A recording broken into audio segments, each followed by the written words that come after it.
তো এখন ঘড়িতে বাজে 1:33।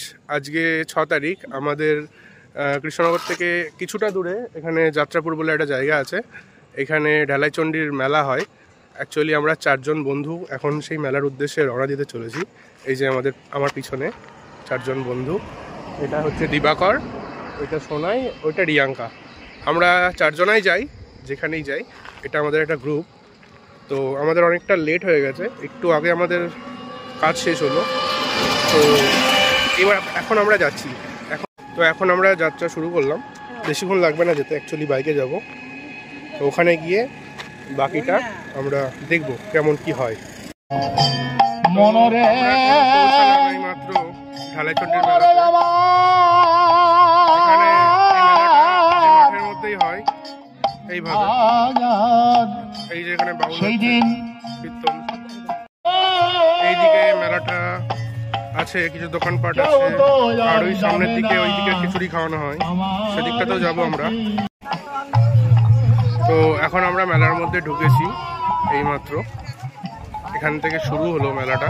চারিদিকে দুধারে খাবারের দোকান, আমরাও কিছু খাবো একটু পরে। আসলে সেকেন্ড টাইম আসছি এখানে, এর আগে এসেছিলাম বহু বছর আগে। এখন একটু অন্যরকম লাগছে। মুখে দিন সুস্বাদু মনটা হাই করবে। প্রাণ জোড়ানো একমাত্র টেস্টি আইটেম দাস বাটার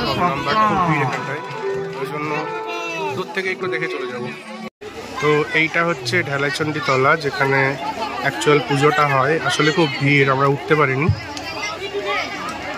সেই জন্য উঠলাম না। দূর থেকেই যতটা দেখা যায়, আসলে কিছু দেখা যাচ্ছে না, লোক ঢুকছে আর বেরোচ্ছে। এই যে এখানে লোকজন নতুন নতুন শাড়ি দিচ্ছে, মানত করছে। এখান থেকে ঢিল তুলে নিয়ে গিয়ে দেয় ঠাকুরের কাছে, মানত করে যাতে তার মনস্কামনা পূর্ণ হয়। তো যাই হোক, দূর থেকেই যতটা পারলাম দেখলাম। পরের বার ফাঁকা থাকলে ঢুকবো, অথবা পরে এসে ঘুরে যাব।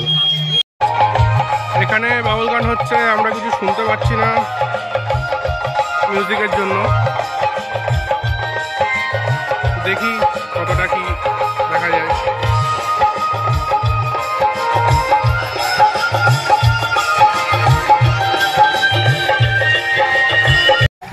ঢালাইচণ্ডীর মেলায় এই জিনিসটা খুব বিখ্যাত, যেটা আমার খুব ভালো লাগে পার্সোনালি। এই যে এখানে লাইন দিয়ে লোকজন সব বসে পড়েছে খিচুড়ি খাওয়ার জন্য। এখানে বসলেই পাতা দেবে, আসলে ওইদিকে দেওয়া শুরু হয়েও গেছে। আমরাও ভাবছি খাবো, এখানে আমরাও বসবো।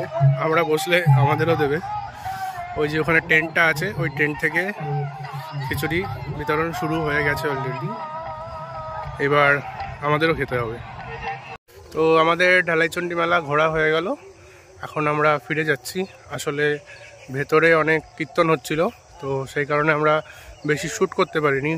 ভেতরে প্রচণ্ড চারিদিকে বাউল কীর্তন এইসব হচ্ছিল, প্রচণ্ড আওয়াজ হচ্ছিল, নয়েজ হচ্ছিল, তো সেই জন্য আমরা কিছু শ্যুট করতে পারিনি।